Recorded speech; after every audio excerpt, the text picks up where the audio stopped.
¿Mecanismos fisiológicos que protegen a la mucosa gástrica? Sí, ¿ya? Ante cualquier mecanismo agresor o agente agresor, la mucosa gástrica también, o el organismo, genera sus propios mecanismos de protección. Y dentro de ellos vamos a encontrar, ¿ya? Por ejemplo, que esta barrera formada por mucus o por el moco, ¿ya? Con gran contenido de prostaglandinas, por ejemplo, ¿ya? Van a impedir que agentes agresores dañen al tejido, ¿ya? Al tejido del estómago, dañen el músculo del estómago. Integridad de la mucosa gástrica, tiene una alta capacidad de regeneración, sí, por eso es que en muchos casos de úlcera, aún no recibiendo tratamiento adecuado, la mucosa gástrica se regenera, ¿ya? Se regenera. ¿El flujo sanguíneo es indispensable? Sí. El flujo sanguíneo, esta es una zona bastante irrigada. Cuando hemos hablado de absorción de fármacos, hemos dicho que el estómago es bastante irrigado, pero los fármacos aquí no se absorben, ¿ya? Pero sí es importante el medio ácido, sí, ¿ya? Porque al final, o en la práctica, todos los fármacos, ¿dónde se absorben? En el duodeno. Mecanismos de citoprotección adaptativa que induce la síntesis, la producción y la síntesis de liberación local de prostaglandinas, ¿ya? Las prostaglandinas son las sustancias endógenas, ¿ya? Son los prostanoides, conocidos también como autacoides, que protegen a la mucosa gástrica, ¿ya?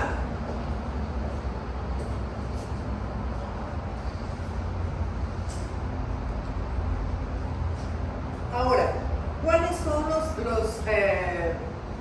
las causas para la producción y para la aparición de úlcera gástrica? ¿Ya? Primero, el Helicobacter pylori, ¿ya? El Helicobacter pylori ya se ha demostrado,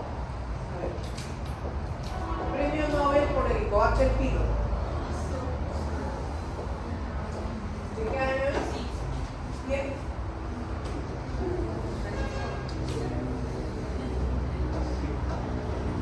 ¿Quiénes recibieron? Un austriaco y un sueco. Siempre se decía que el Helicobacter pylori era líquido, ¿no? Que la úlcera se producía por situaciones, ¿no? Como estrés y otros factores, ¿no? Y se ha logrado demostrar que toda la úlcera es causada por el Helicobacter pylori, ¿ya? Por Helicobacter pylori. ¿Cómo? ¿En qué año? 2005-2006, ¿ya? Pero ellos lograron demostrar que la úlcera gástrica, ¿ya? Es causada por el Helicobacter pylori y que hay que desterrar esos mitos que se debe a otros factores, ¿ya? Hasta ese momento, pues que eran causas y estaban descritas en los casos. El uso de aires. Todo aire va a producir úlcera gástrica, ¿ya? Así se administre antes o después de los alimentos, así se administre por vía parenteral, va a producir úlcera gástrica. ¿Por qué? Porque el aire, por su mecanismo de acción, su efecto primario, ¿cuál es? Lo vimos en el seminario. ¿Cuál es su efecto primario? El mecanismo de acción es inhibir COX-1, COX-2. ¿Y el efecto primario? Inhibir la síntesis de prostaglandinas. A partir de ello se median todos los efectos.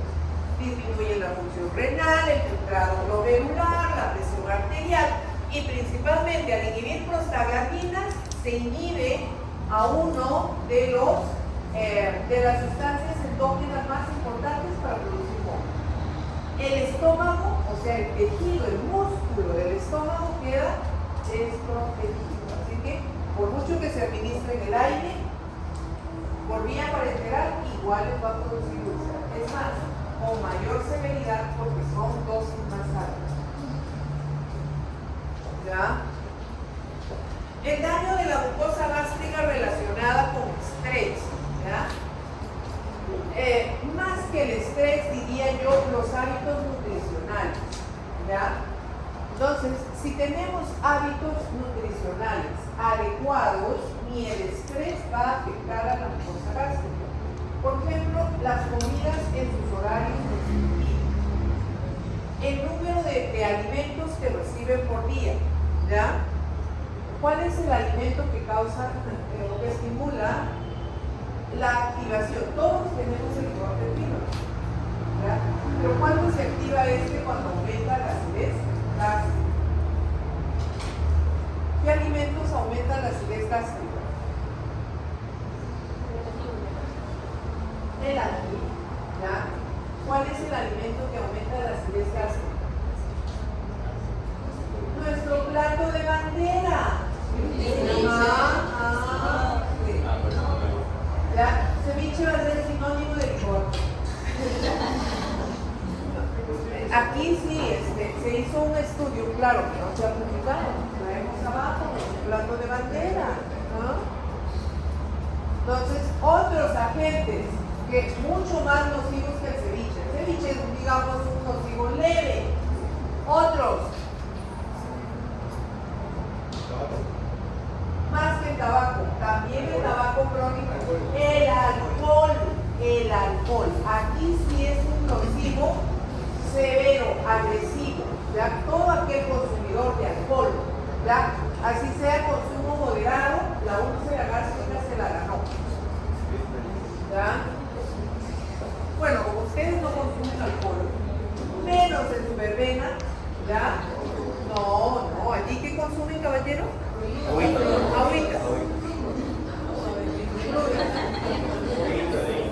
Gatorade. Sus bebidas de fruta, ¿no? Esto es un es la bebida nacional, ¿ves? De moliente. Ya, ahora, en la fisiopatología, ¿qué vamos a encontrar? Que debe haber un balance entre los factores agresivos y los factores protectores, ¿ya?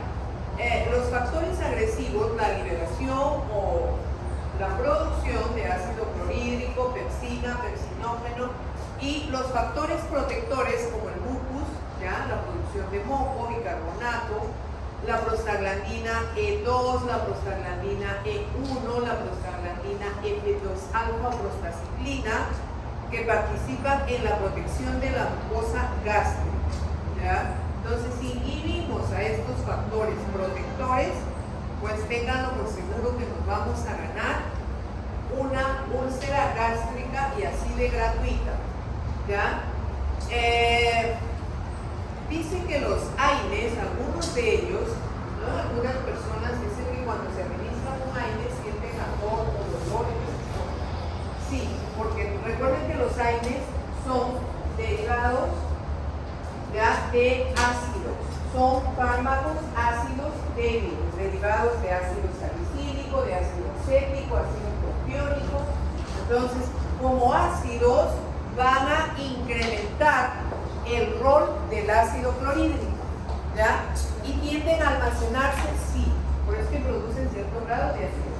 Se dice que los AINES pueden producir úlcera de manera directa e indirecta. La directa, el 1%, solo con la alimentación. Recuerden que la mucosa gástrica se regenera fácil. La indirecta, sí, y no solo úlcera. Y esta úlcera se acompaña con hemorragia. ¿Ya? El Helicobacter pylori, otros fármacos, además que inhiben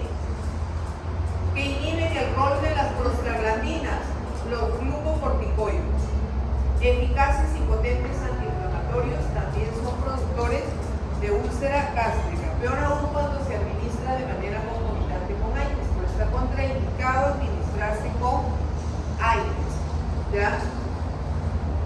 Aquí vamos a encontrar cómo es que los AINES ya producen úlcera gástrica, generando un daño a la mucosa gástrica, además de generar, o sea, de inhibir la producción, la síntesis, de inhibir la síntesis de prostaglandina. Entonces, dentro del mecanismo de defensa en el organismo se va a producir ya radicales libres, y estos radicales libres agravan la úlcera gástrica, ¿ya? Y no solamente lesionan a las células, sino hay una lesión de vasos, por eso es que se generan úlceras sangrantes, ¿ya?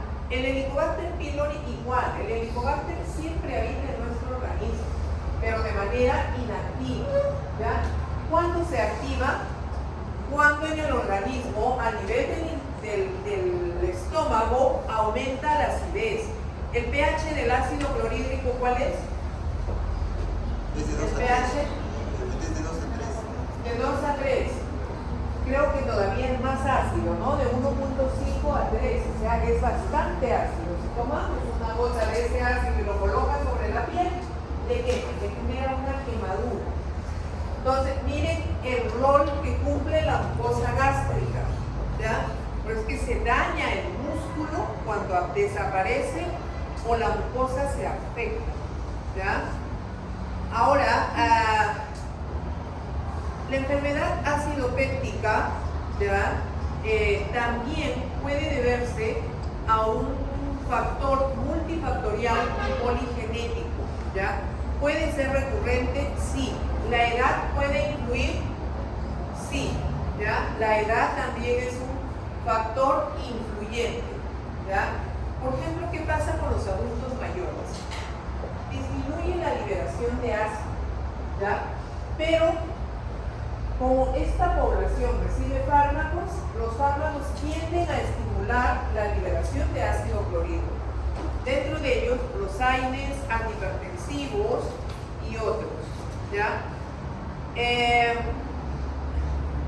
Otras enfermedades que van a estar asociadas a enfermedades crónicas, ¿ya?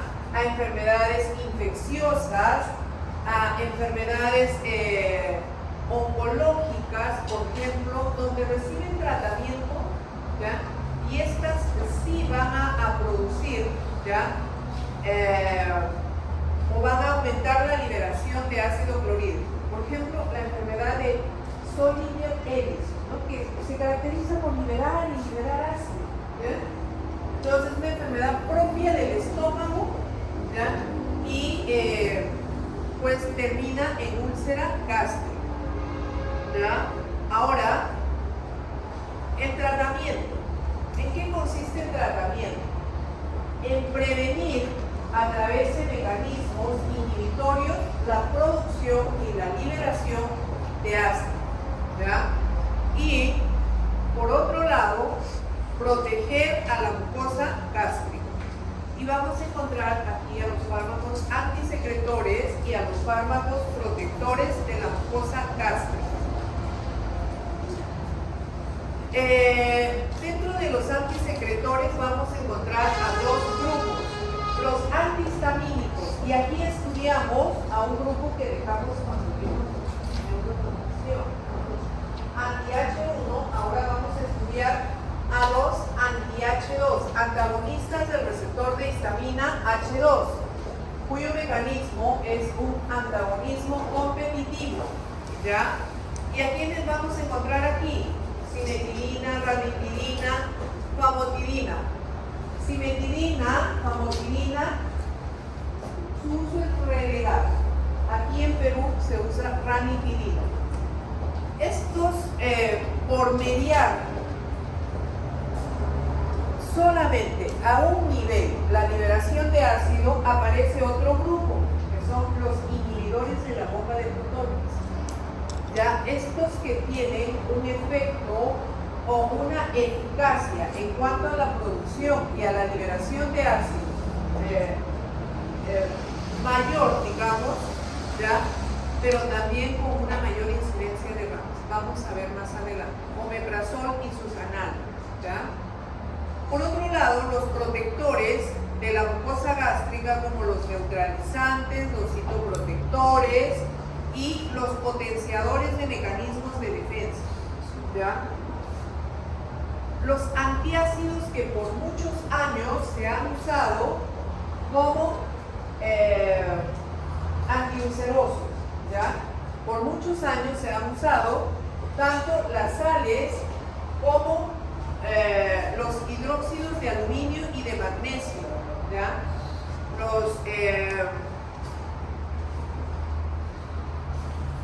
Los derivados de calcio como el carbonato de calcio. Estos son fármacos de acción inespecífica, no tienen mecanismo de acción definido. Por otro lado, los protectores. Uno de estos protectores es sucralfato, ¿ya? La utilidad del sucralfato es que actúa en un medio ácido y forma una capa protectora similar a mucosa, al mucus. Y las prostaglandinas, o los análogos de prostaglandinas como el isoprostol, ya la lactopros, el de uso, aquí en este caso solo es isoprostol. Sucralfato también, ¿ya? Otro protector, ¿ya? Y usado, considerado dentro del esquema de tratamiento de úlcera inducida por Helicobacter o los compuestos de bismuto, ¿ya? Bien, entonces, ¿a qué nivel actúan estos fármacos? En la célula, ¿ya? En la célula gástrica, ¿ya? En la célula parietal, vamos a encontrar que van a inhibirlos, por ejemplo, en los receptores H2 de las células parietales que estimulan la secreción de pepsina, ácido clorhídrico, entonces van a inhibirse, pero solo a nivel de la célula. Los inhibidores de la bomba actúan a un nivel superior, ¿ya? Por ello, tienen una mejor eficacia, ¿ya? Entonces, es importante plantearse objetivos aquí: terapia no farmacológica y terapia farmacológica. Ojalá hubiéramos hecho trabajos experimentales, porque siempre hemos trabajado con úlcera, porque es muy interesante inducir a úlcera en ratas, ¿ya?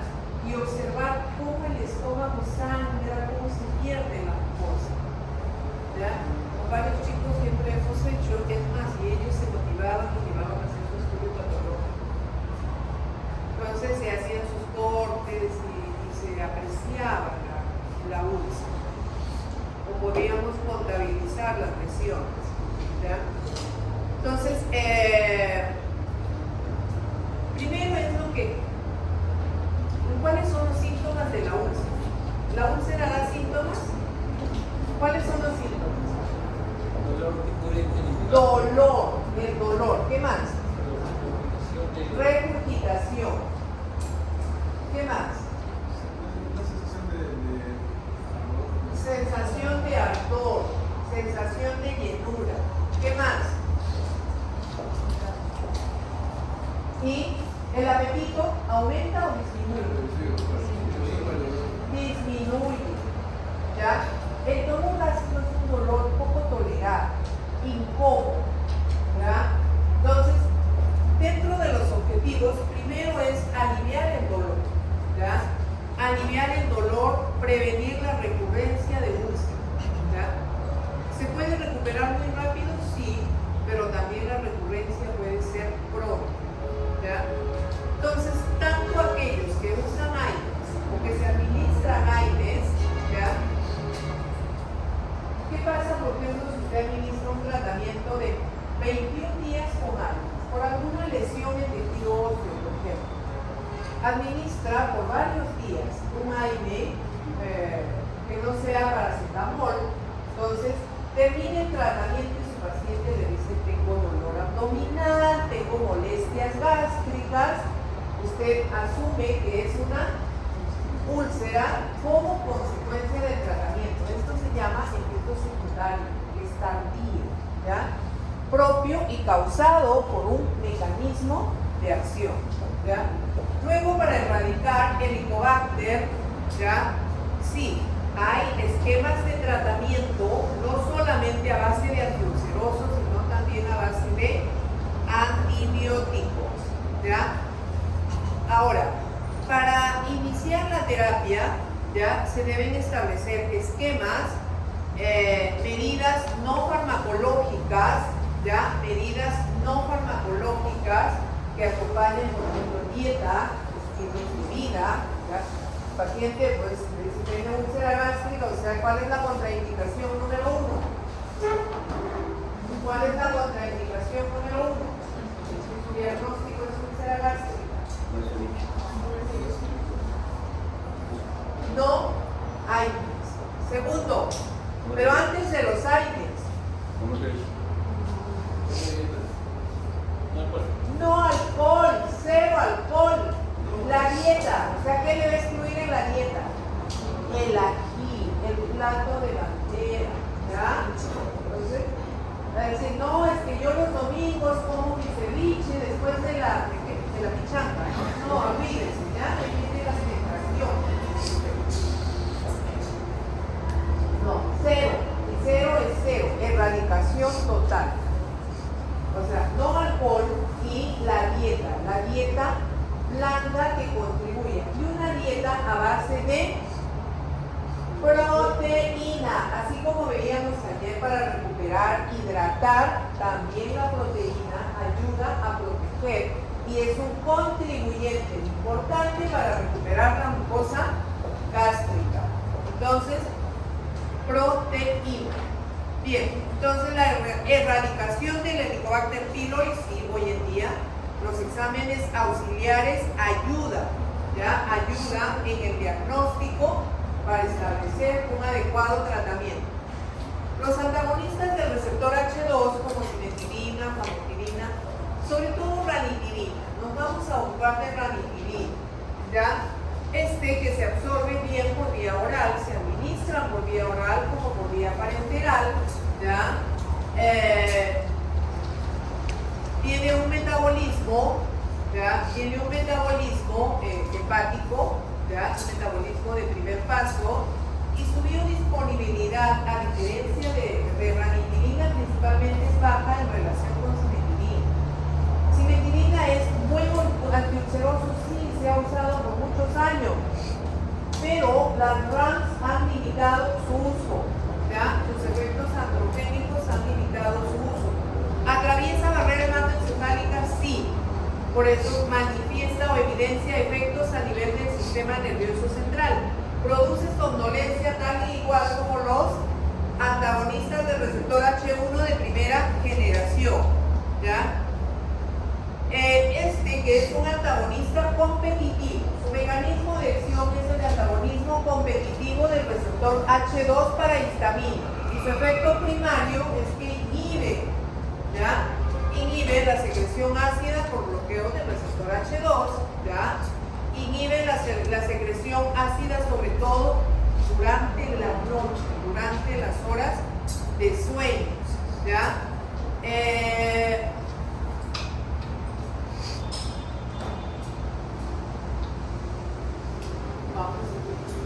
Sus reacciones adversas.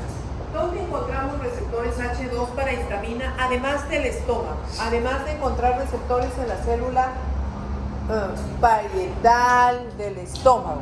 ¿Dónde? ¿Dónde vamos a encontrar?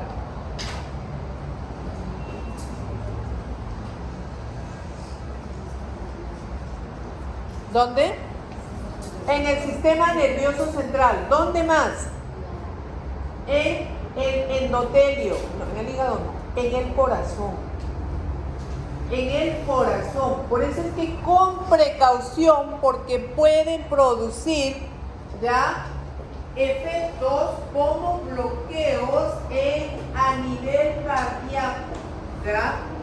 Entonces es allí donde tenemos que tener precaución. Ginecomastia sí, sobre todo con cimetirina. Efectos en el sistema inmune y hematopoyético sí, porque los receptores H2 lo vamos a encontrar en el sistema inmunitario. Van a mediar el sistema inmunitario prioritario, sí. ¿Ya? Efectos en el sistema nervioso central, sí. ¿Ya? Como somnolencia, ¿cuándo puede haber convulsiones? Cuando hay sobredosis. ¿Ya? Efectos en el hígado, sí, porque es un inhibidor, sobre todo cimetidina es un potente inhibidor del CYP, ¿ya? El CYP, de algunas isoformas del CYP. Efectos cardiovasculares, por receptor H2 en el corazón, bradicardia sinusal, bloqueo auriculoventricular y prolonga la onda congénita. Esto es crítico. ¿Sí o no? Y esto puede aparecer de manera tardía, ¿ya? Efectos renales también y otras como estar asociado a algunos efectos, ¿ya? No demostrados, pero sí se le atribuyen hasta efectos carcinogénicos. Los antagonistas del receptor H2 también van a estar o van a presentar interacciones, van a estar contraindicados sobre todo en enfermedad cardíaca, en enfermedad renal, ¿ya? Y pueden interactuar, pueden modificar su biodisponibilidad, ¿ya? Con algunos fármacos como benitoína, warfarina, ¿ya? Bloqueadores como bloqueadores beta, tirosina. ¿Se usa para qué? Para la úlcera duodenal, úlcera gástrica, el reflujo gastroesofágico, la prevención de hemorragia gástrica, ¿ya? Y la dispepsia cuando no es causada también por úlcera, ¿ya? La dispepsia cuando no es causada por úlcera. Los más usados como antiulcerosos, por lo mismo que los anti-H2 afectan la función cardiovascular, ¿ya? Aparecen los inhibidores de la bomba de protones. Ahora, son eficaces y seguros. Los anti-H2 son eficaces, pero no seguros. No son seguros porque sus RAMs son críticas. ¿Ya? Una RAM a nivel cardiovascular, a nivel hematopoyético, que produce trombocitopenia, a nivel renal ya no es favorable. Ahora, los inhibidores de la bomba de protones.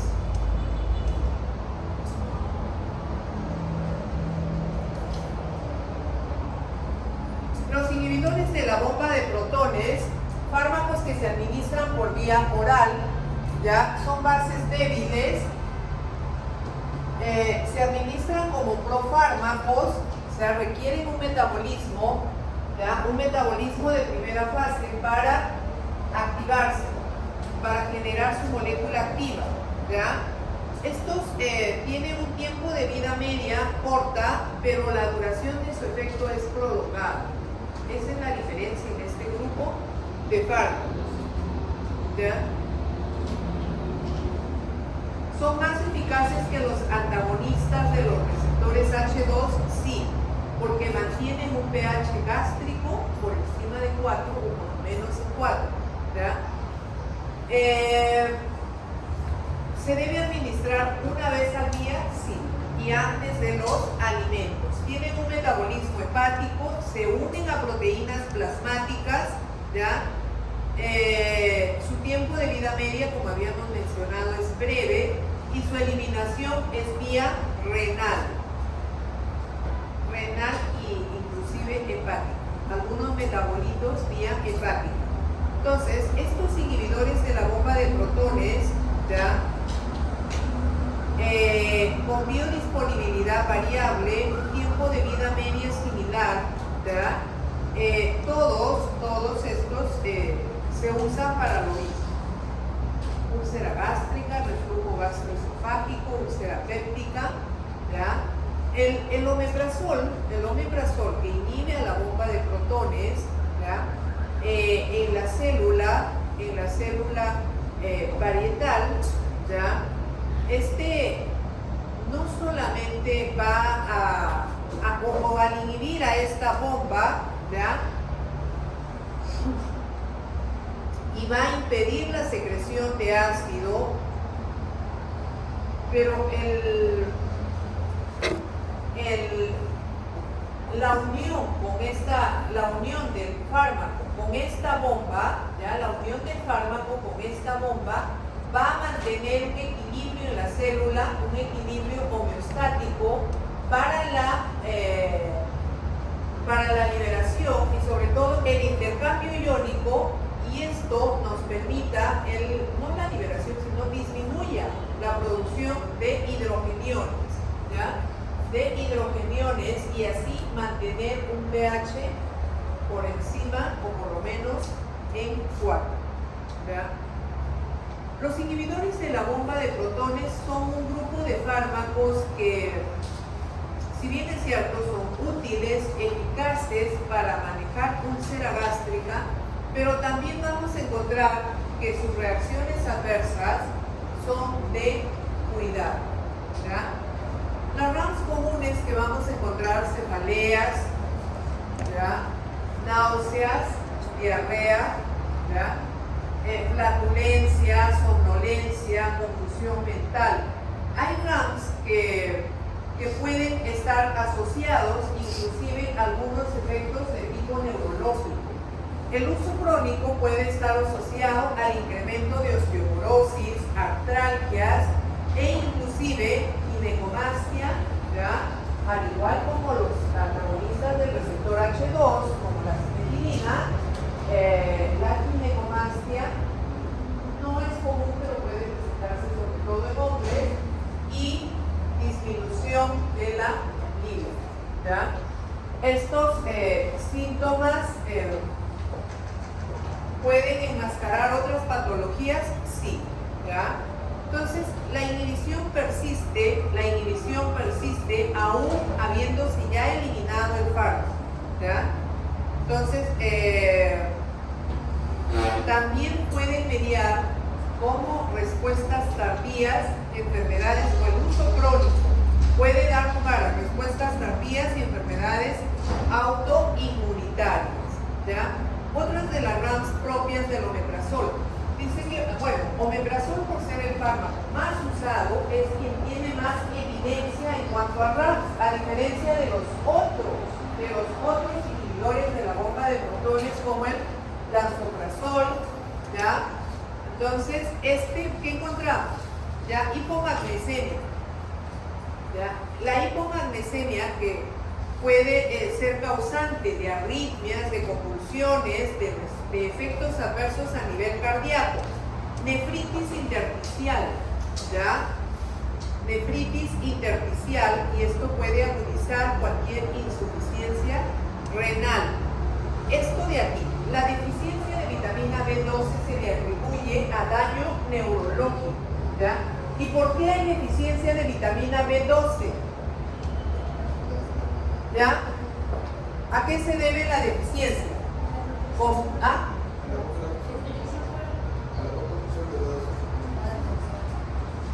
Compiten por el sitio de absorción, ¿ya? Hay una mala absorción o disminuye la absorción de la vitamina B12. Dicen que compite, también se le atribuye al mecanismo de acción, ¿ya? También se le atribuye al mecanismo de acción. Puede incrementar el riesgo de infección gastrointestinal, si hay una infección ya de por medio, y la disfunción hepática. Interactúan, sí, con algunos fármacos, que tanto los que aumentan como los que disminuyen el metabolismo, los inductores como los inhibidores enzimáticos, ¿ya?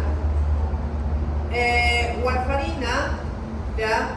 Warfarina, benzodiazepinas, anticonvulsivantes, ¿ya? Como fenitoína, pues tienden a disminuir el metabolismo de los inhibidores de la bomba de protones, ¿ya? Incrementan la absorción. Este omeprazol, al ser también un inhibidor enzimático, va a aumentar las concentraciones de digoxina, nifedipino y el diurético furosemida, ¿ya? Estas son las dosis, vamos a pasar. Ahora, ¿para qué se usa? Ya, para la úlcera gástrica, el reflujo gastroesofágico, el síndrome de Zollinger-Ellison, ¿ya? Omeprazol es omeprazol, también se puede administrar por vía endovenosa, son bien tolerados cuando los pacientes no pueden recibir terapia oral. Se usan de manera combinada con antibacterianos para tratar el Helicobacter pylori, ¿ya? Y también reducen el riesgo de resangrado en casos de cirugía gástrica, ¿ya? Ahora, ¿cuáles son más eficaces? Los inhibidores de la bomba de protones o los antagonistas del receptor H1. ¿Cuáles son más eficaces como antiulcerosos? Inhibidores de la bomba de protones, ¿ya? Ahora, ¿seguros? Los antagonistas del receptor H1 o los inhibidores de la bomba de protones. ¿Cuáles son? Ojo que la seguridad está asociada con la incidencia y la gravedad de RAMS. ¿Cuáles son más seguros? ¿Ah? ¿Cuáles son más seguros?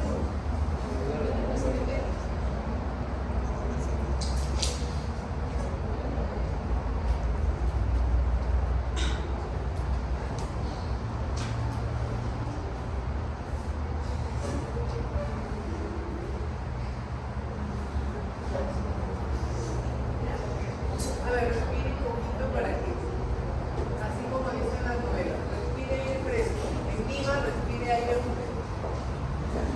¿Ya? Bien, vamos a continuar, porque las niñas están cansadas, ¿ya? Y yo también. Entonces, ¿quiénes son más seguros? ¿Los inhibidores de la bomba de protones o los antagonistas del receptor H2? Ninguno. Los inhibidores de la bomba de protones inhiben a la vitamina B12 y esto va a dar como consecuencia RAMS de tipo neurológico, ¿ya? Además de la somnolencia se va a asociar con mareos, pérdida de la memoria, ¿ya? Entonces va a traer como consecuencia otras complicaciones, sí. Además de ello, el uso continuo, la osteoporosis.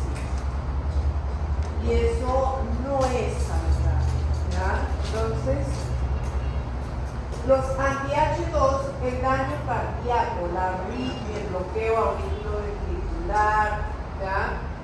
Y las arritmias son, o las taquicardias supraventriculares, ¿ya? Que al final son arritmias, ¿ya? Entonces, estas reacciones adversas ninguna. Ahora, ¿hay otros fármacos útiles para tratar úlcera gástrica? Sí. ¿Quiénes son los antiácidos? ¿Ya? ¿Pero son tan buenos o no son tan buenos? ¿Cuál es la diferencia de los otros? Los otros son fármacos de acción específica, tienen un mecanismo de acción definido que lo hemos comentado. Estos carecen de mecanismo de acción. Son fármacos de acción inespecífica. Solamente actúan, ¿ya? Siguiendo sus propiedades fisicoquímicas, ¿ya? Como un antiácido se coloca como una barrera, ¿no? Entonces, es como que acá tuviéramos a alguien que viene a proteger este salón, se coloca en la puerta pero no ingresa, no tiene contacto con la puerta, ¿ya? Lo mismo hacen los antiácidos, ¿ya? ¿Son protectores? Sí. ¿Qué tan beneficiosos son en el manejo de úlcera? Ahora, al no tener mecanismo de acción, podríamos señalar no hay RAMS, o sí. No se absorben, se eliminan vía hepática, ¿ya? ¿Y a quiénes vamos a encontrar aquí? Al hidróxido de magnesio, al hidróxido de aluminio, ¿ya? Y estos, como sustancias alcalinas, tienden a neutralizar la acidez gástrica, promueven la angiogénesis en glucosa cuando éste está dañado o cuando hay injuria, se unen a los ácidos biliares y también inhiben la actividad péptica, ¿ya? Como metales pesados que suprimen la erradicación del Helicobacter pylori.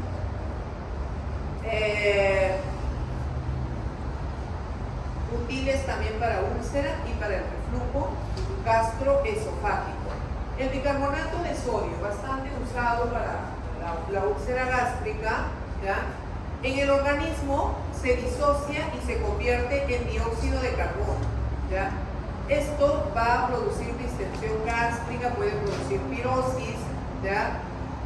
Puede causar retención de líquidos, sí, ¿ya? No se absorbe, ¿ya? Y puede causar alcalosis metabólica. No debe usarse para tratamiento a largo plazo. Pueden usarse cuando solamente para aliviar los síntomas de la acidez, ¿ya? No es de elección. Más aún si hay pacientes con daño renal o hepático. El carbonato de calcio, ¿ya? Al igual que el bicarbonato, también no se absorben, ¿ya? Y sí van a manifestar efectos sistémicos como la alcalosis metabólica. El hidróxido de magnesio, que es, digamos, más específico su uso para tratar úlcera gástrica, inclusive se ha usado y se usa a largo plazo, ¿ya? Con el hidróxido de magnesio, quizás que es el más inocuo, una de las RAMs es la diarrea, ¿ya? Una de sus RAMs va a ser diarrea. El hidróxido de aluminio, a diferencia del hidróxido de magnesio, produce estreñimiento, ¿ya? Por eso es que se asocian ambos, ¿ya? Se asocian ambos para equilibrar estas RAMs. Pero ¿cuál es la desventaja del hidróxido de aluminio? El hidróxido de aluminio es muy útil en úlcera, sí. Además que promueve la protección de la mucosa gástrica por su acción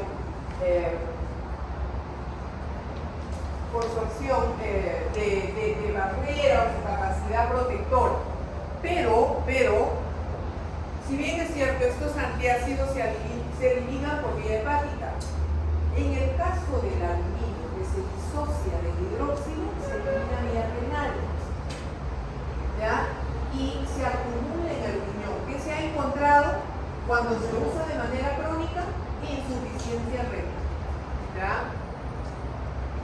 El bicarbonato de sodio y el carbonato de calcio tienen potencial para causar síndrome de leche y alcalinos que se caracteriza por una hipercalcemia y alcalosis metabólica. ¿Por qué? Por acumulación, ¿ya? Estos antiácidos en general tienden a interactuar o interactúan con frecuencia no solamente con otros fármacos, sino también, ¿ya? Con alimentos, ¿ya? Van a interferir en la absorción de algunos alimentos, sí, ¿ya? En otros casos pueden formar quelantes, sí, por ejemplo con algunos antibióticos como las tetraciclinas, ¿ya? Supralfato, acá este es un poco diferente. El supralfato, muy utilizado, ¿ya? Es un polisacárido, ¿ya? Un polisacárido que además de contener moléculas de azúcar, ¿ya? Contiene hidróxido de aluminio, ¿ya? Este que se administra en forma de gel es muy útil para la úlcera causada por alcohol. Dice que la úlcera producida por alcohol es tan idéntica a la úlcera producida por estrés, ¿ya? Entonces, ¿por qué? Porque tienden a generar radicales libres en ambos casos, ¿ya? Entonces forma un gel viscoso, ¿ya? Y se coloca sobre la mucosa gástrica, se une al ácido gástrico, ¿ya? Y previene el daño de la mucosa inducida por el ácido gástrico, ¿ya? Entonces, en el estómago va a degradar al ácido, va a degradar a pepsina, ¿ya? Este supralfato, que contiene además aluminio, ¿ya? Hidróxido de aluminio, también va a estimular la angiogénesis, ¿ya? Y va a contribuir con la formación del tejido, ¿ya? Y va a reducir el daño o va a reducir los efectos que produce el ácido, el daño que produce en el tejido, ¿ya? Va a reducir también a los agentes oxidantes. Supralfato, ¿ya? Se utiliza también para tratar úlcera causada por Helicobacter pylori, sí. ¿Ya? Úlcera péptica, el manejo también va a ser útil para manejo, tratamiento inicial del reflujo gastroesofágico en gestantes, ¿ya? Tiene pocos efectos adversos persistentes. Uno de ellos es el estreñimiento, las náuseas, ¿ya? La retención significativa de aluminio. ¿En quiénes va a estar contraindicado? En aquellos que tienen disfunción renal.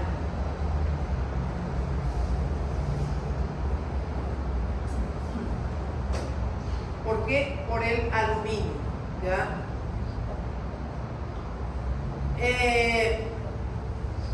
También estos pueden interactuar con algunos antibióticos como quinolonas, anticonvulsivantes como fenitoína y anticoagulantes como warfarina, ¿ya?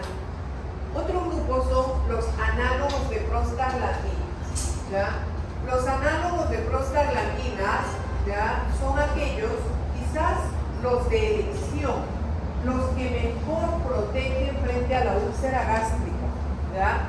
Los análogos de prostaglandinas, como el misoprostol, que es un análogo de la prostaglandina E1, ¿ya? Tienen una capacidad para regenerar las células, proteger a la mucosa gástrica, ¿ya? Estimular la producción de bicarbonato y de moco, o sea, simulan el rol fisiológico de las prostaglandinas. Es útil para la úlcera péptica, la úlcera producida por AINES, pero, porque ella no se usa y no es fácil conseguir para tratamiento de úlcera. Solo ha quedado relegado su uso para la úlcera en hombres, contraindicado y en mujeres. ¿Por qué? Porque está contraindicado en gestantes por ser un estimulante de la motilidad uterina, ¿ya? ¿Cuáles son sus efectos adversos? Dolor abdominal, calambres, alteración del electrocardiograma. Estos tienden a alterar la presión arterial abruptamente, suben y bajan la presión arterial como que si fuera un juego. Y igual el electrocardiograma también altera. Otro antiulceroso, el subsalicilato de bismuto, que ya lo habíamos visto, ¿ya? Tiene una acción antisecretora, ¿ya? Y a su vez antimicrobiana. Va a estimular la absorción de líquidos y electrolitos como efecto primario. Puede inhibir la síntesis de prostaglandina responsable de la inflamación intestinal. Tiene una actividad antimicrobiana contra patógenos gastrointestinales. Ya aquí va a ser útil para la profilaxis de la diarrea del viajero. Incluye en diarrea, en dispepsia, en úlcera gástrica y de duodenal. Incluyen decoloración fecal, espesamiento de la lengua, como RAMS, ¿ya? Pueden presentarse también algunos acúfenos, se dicen unos ruidos, ¿no? En los oídos. Además del subsalicilato de bismuto, vamos a encontrar otras sales de bismuto que comparten el mismo mecanismo, ¿ya? Para sobre todo tratar la úlcera cuando se ha identificado al Helicobacter pylori, ¿ya? Y comparten los mismos mecanismos que hemos visto anteriormente, ¿ya?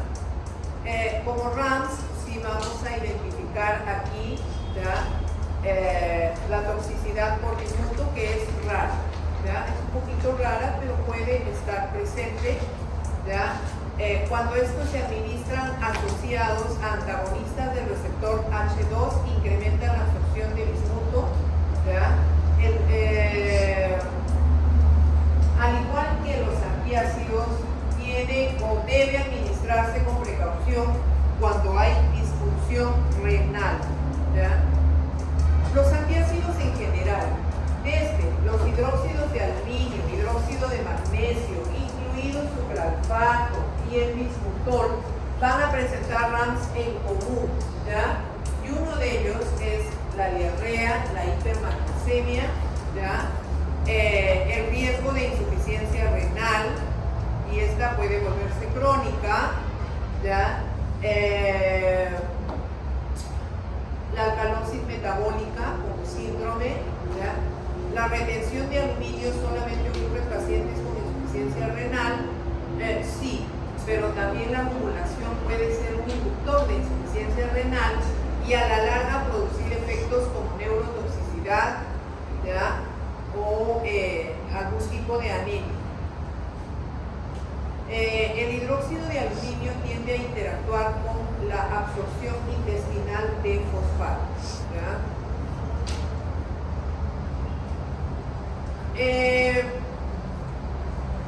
Hay que tener en cuenta que para establecer un esquema de tratamiento para úlcera gástrica, no solamente hay que considerar la terapia farmacológica. Recuerden siempre, la prioridad en la terapia no farmacológica, para que la terapia farmacológica sea eficaz, ¿ya? Entonces hay que tener en cuenta que la úlcera se puede presentar en determinadas poblaciones, ¿ya? Aquellos que reciben fármacos como AINES, que pueden ser adultos mayores, la úlcera en gestantes, ¿ya?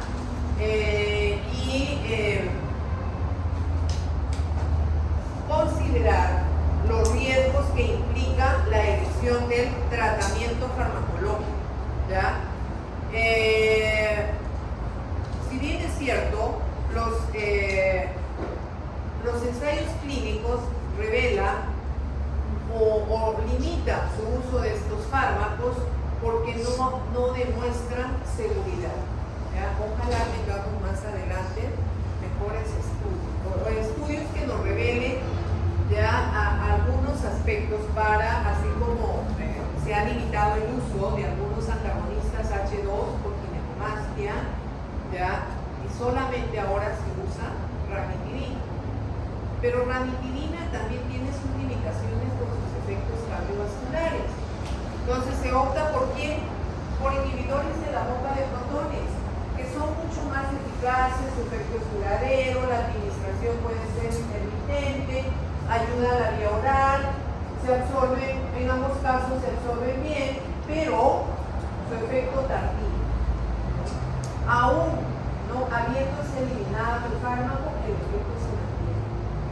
Entonces, esto va a dar lugar no solamente a RAMs sistémicas, sino a RAMs a nivel del sistema nervioso central. El vínculo directo entre el sistema nervioso entérico y el sistema nervioso central también transmite señales, y una de estas puede ser la neurotoxicidad, ¿ya? El tratamiento para infección por Helicobacter pylori, recordemos que es a base no solamente de antiulcerosos, sino de antibióticos. Y los antibióticos que aquí se usan son, por los de elección, los macrólidos. Los macrólidos, como inhibidores de la síntesis de proteínas, la subunidad 30S, ¿ya? Tienden a, o son potentes inhibidores enzimáticos. Entonces, esta interacción por esta asociación para tratar el Helicobacter pylori debe ser manejada, ¿ya? Y monitoreada.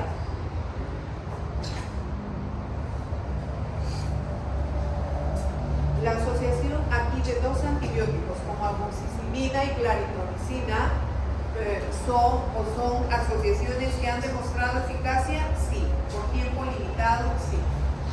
¿Ya? Se puede además sumar o asociar a otro fármaco, ya sea un inhibidor de la bomba de protones o también un derivado de las sales de bismuto. También se asocia con otro antibiótico antibacteriano, antiparasitario, que es el metronidazol. ¿Ya? Aquí vamos a encontrar los esquemas de tratamiento, las dosis, la frecuencia de administración y sobre todo la duración del tratamiento. ¿Ya? En todos los casos encontramos macrólicos. ¿Ya? Macrólicos. ¿Bien?